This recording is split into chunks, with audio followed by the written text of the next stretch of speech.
Updated. My 21 male girlfriend, 20 female, was violated while in the process of cheating on me. I don't know what to do from here. Original post.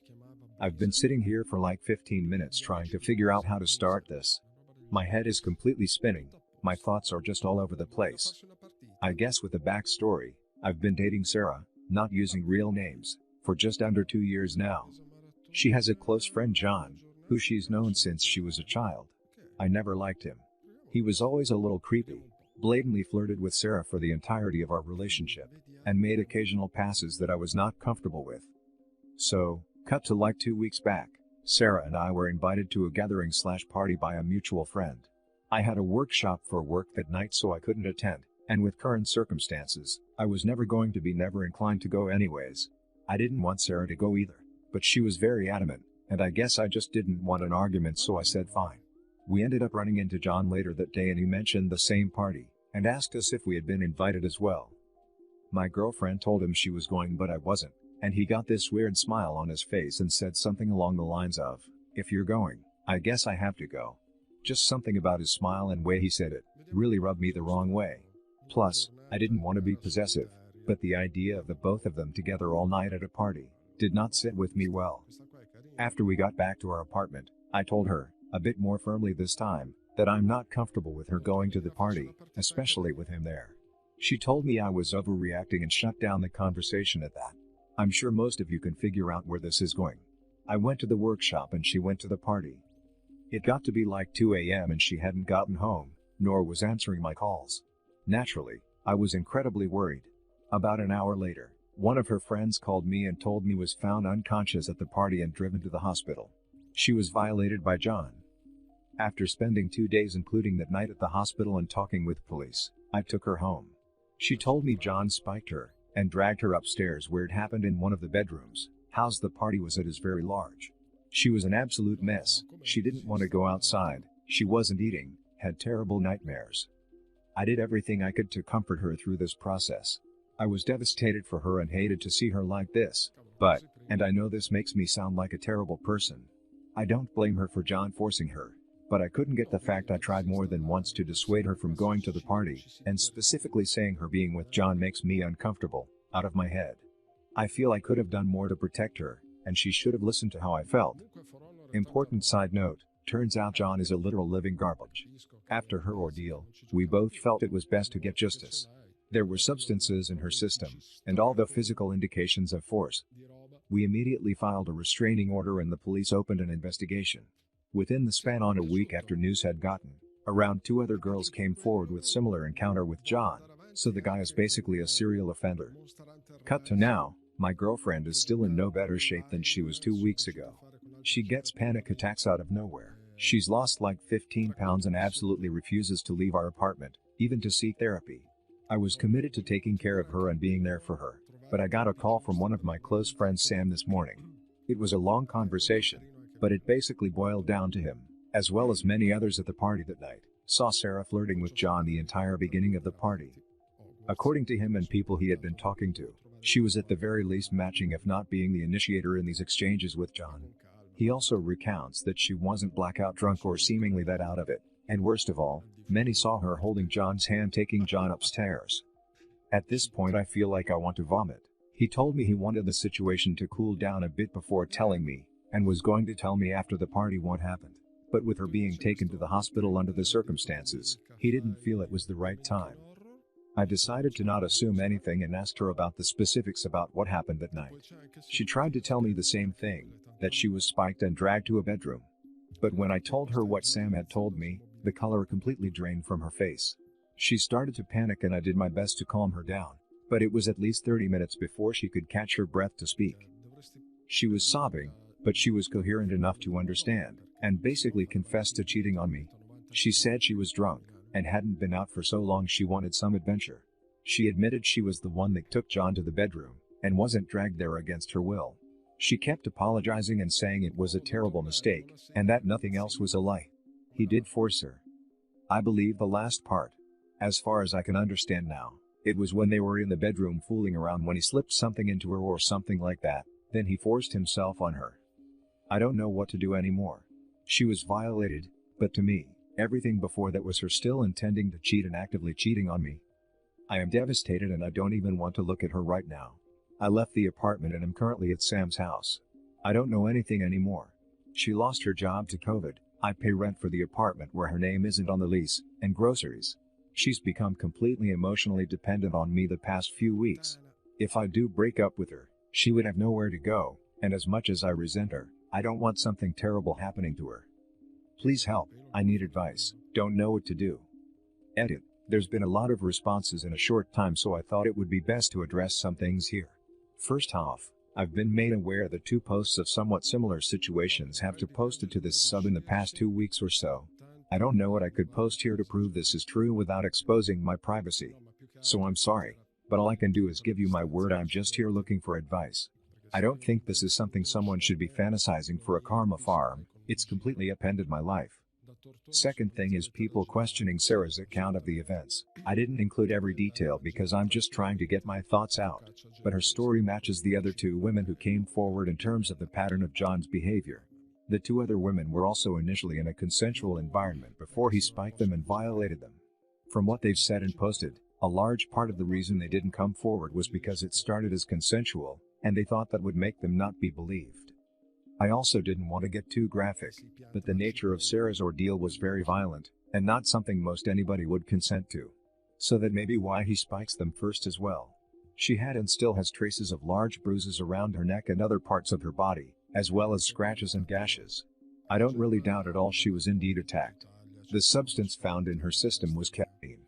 While Sarah did enjoy partying, she never did anything harder than grass.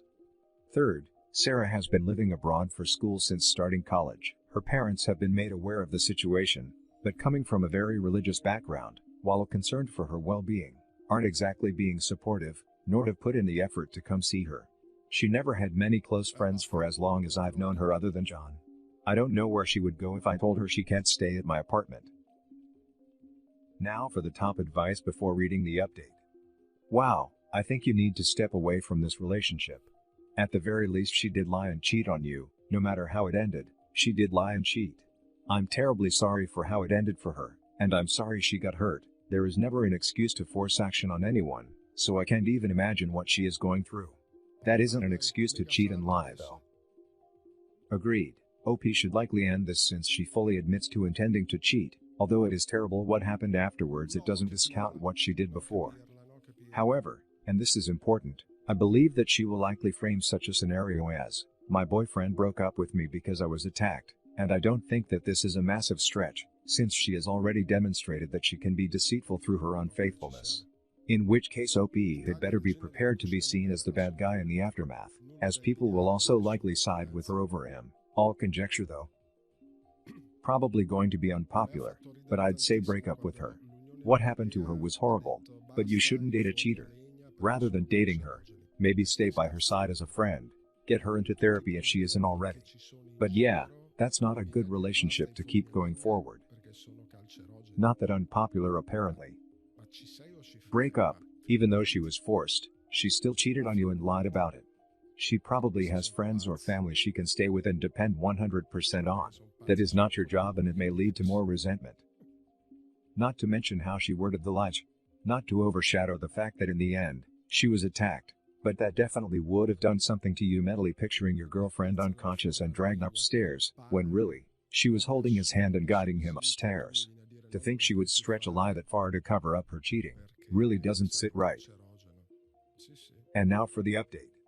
I needed some time to sort out the situation, but I did read most as many replies as I could, and I appreciate all the advice and messages, especially from those who had been put in similar situations as I guess I should start by clearing a few things up. First off, to everyone who thought my story had holes in it, it definitely did, and I'm sorry for that. At the time and even now, I was missing a lot of information and was filling in holes as best I could with what I had. I also didn't want the post to get too long, so I left out information that I guess would have painted a better picture of my situation. I'll try my best to include those missing details. If you're just interested in the update, skip down a few paragraphs. So details about John. He is part of Sarah and I's social circle and lives quite close to us. Some of the behavior from John towards Sarah that made me uncomfortable throughout the course of our relationship included constantly making comments about her body, putting his arm around her every chance he could, asking her to go with him on trip to Europe last summer, just the two of them, poking her front when she's wearing tight clothing, saying things like I'm lucky I met her when I did, or she would have been with him by now, etc.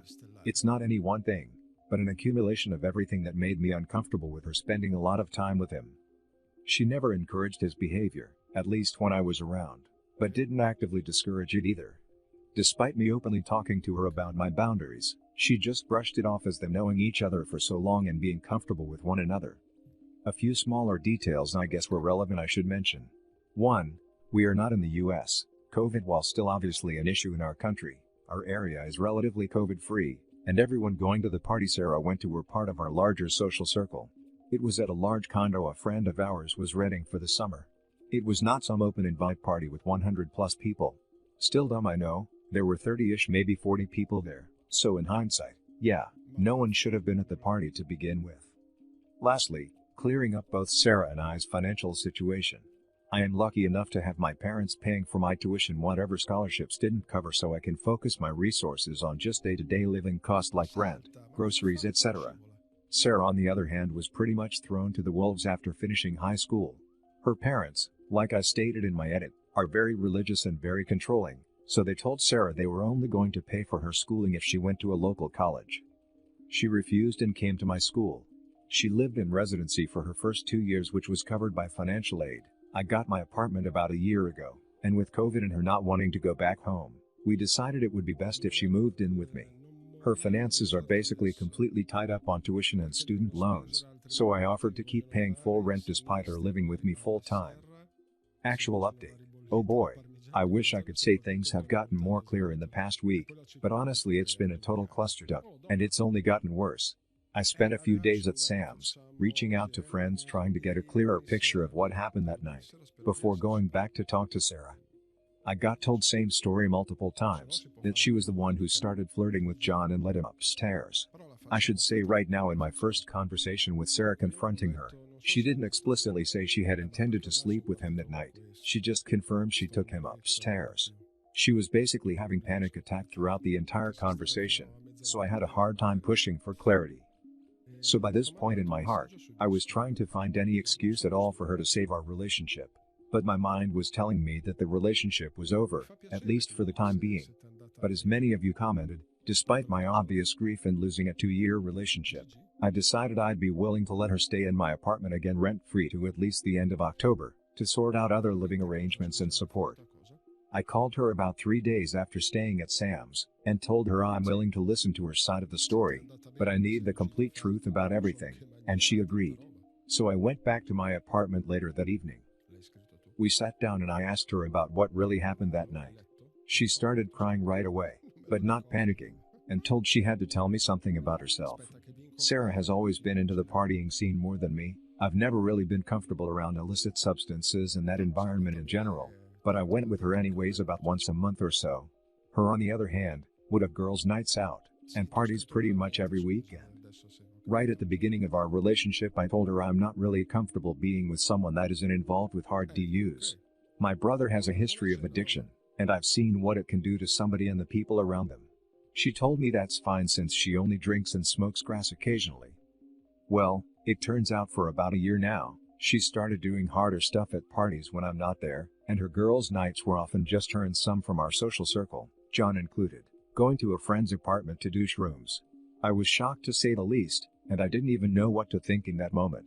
I just tried to ask her more about what happened on the night she was taken advantage of, and if she was intending on cheating on me that night. She comes clean and tells me she did lead John upstairs, but swears she wasn't trying to sleep with him, but wanted D's. He told her it was coke, but obviously it was not, since only fentanyl and alcohol showed up in her system at the hospital. She told me he immediately started coming onto her, but she tried to fight him off, but eventually she was too out of it to fight back. After consoling her for a while, I asked her what her relationship with John was really like before, and if they did anything together before what happened that night. She admitted that they made out a few times before around Christmas last year, but promised it didn't go any further than that. She was begging me to forgive her, and that she needs me in her life. That she just was in a rebellious phase, because of her upbringing. I didn't know what to believe anymore, and still don't, to be honest. I just was completely overwhelmed by everything. So I told her I needed to clear my head and left again. Sam was nice enough to let me stay at his place again. I talked to some of my friends she said she was doing substances with, and they confirmed. I was pretty upset at them for hiding it from me, but they told me she basically forced them to keep it a secret from me. It feels like so much of my relationship was a lie. She wasn't the person I thought she was, and she lied constantly for who knows how long. At this point, my mind is basically made up, so I call her and told her it's over, but she can stay at my apartment till the end of October, but only if she finds a therapist and gets help during that time. She basically lost it during the call, but my mind was made up, so I just said I'd be staying at Sam's for a while and hung up. I wish that was the last of the crap that happened, but literally a day after that I start getting spammed with hate messages and calls from friends, relatives, and people I don't even know. Turns out she's posted all over social media about how I was breaking up with her because she was violated, and was kicking her out with nowhere to go in these COVID times. She also wrote that I've been emotionally mistreating her after her incident, victim blaming her, and stopping her from getting a therapist. I'm completely lost. I'm furious, heartbroken. I can't even describe all the emotions I felt. I called her again that night, and told her she has 2 weeks to move out now, and I don't want to hear from her again. I had to spend the past week playing damage control, trying to clear my name on social media, calling friends and family. I was ostracized by co-workers, though luckily my boss was on my side. I was getting doxed, death threats, my life basically fell apart. Sam, thank God, was completely understanding through all of this, and said I could stay at his place until Sarah moved out. She's moving out on Friday, but I don't want to go back to that apartment anymore. I've had to cut out friends. My reputation is now in the dumps. I lost the first and only person I've ever loved. I don't know anymore. I low-key want to die, but I'll find a therapist sooner or later. I just feel numb to everything. I don't even know if I'm right or wrong in this situation anymore. I hope I haven't rambled on too much. I know this post is really long, but thank you really for everyone who showed support in the last post. It meant a lot. Edit. Someone's comment made me realize she was still lying to me the second time I talked to her. She changed her story about what she was spiked with, and I didn't even realize. I was not told by the hospital what she had in her system, and I'm not very knowledgeable on these substances in general. All that information I had came from Sarah. I don't even know if she was spiked against her will at all at this point. God, I'm doubting everything now. This is not the person I thought she was. I don't even care. She's out of my life now. Now for the closing comments. Yo man, this whole situation is messed up. But right now, you gotta worry about yourself and not the friends, the apartment, or even her. I know it sounds dumb, but those kinds of thoughts can turn south really quickly. Do you have a friend you can maybe crash with for a few days? Or someone you can sit down and talk to? If not, feel free to reach out to me, man, even if you just want to shoot the stuff. But no one should be alone after going through something like this. Thanks, man. I have a good friend I can stay with for the time being. I really appreciate the offer. I'm still trying to put pieces back together at the moment. I'll reach out if I need to. Dude, not to be callous, but you have bigger fish to fry. She publicly claimed you mistreated her. That can go south pretty quickly. You need to consult an attorney about combating the claims she's made against you, because those could lead to criminal charges. Generally speaking, a cease and desist letter from a lawyer should be enough to get her to take things off of social media and revoke the claims. Best of luck. Holy smokes. While reading this, I actually thought this girl you loved is human garbage, but felt a little bad, because maybe she really was truthful. But nope, you reject her and boom, she goes nuts. I'm sorry, my man. Nobody should have to endure what you're going through. I wish you the best of luck. I hope you can get over all of this someday. On a side note, the friends she did these with uncovered her. You said they were your friends as well? They are not. Consider contacting an attorney to get them to send her a cease and desist letter, because what she's doing is libel, especially the claims of emotional mistreatment. It may not miraculously recover your reputation, but it should at least stop her from saying anything else for fear of getting sued. If you have a friend you trust, get them to go stay at your apartment until Sarah leaves, because it isn't at all unlikely that she'll destroy things if left there unsupervised, if she hasn't already. No matter what though, don't go stay yourself if no one else goes with you. Never be alone with her again because she will likely claim you have worse. If you do have to communicate with her, only do so via text or email, or some other written form. If voice is the only possible way, Then put an app on your phone that records phone calls, if single-party consent is legal in your area. It's hard to recognize now, but any of your friends who believed her lies and cut you off were never really your friends, and you'll be better off without them. Hang out with Sam more often. Build a new friend group.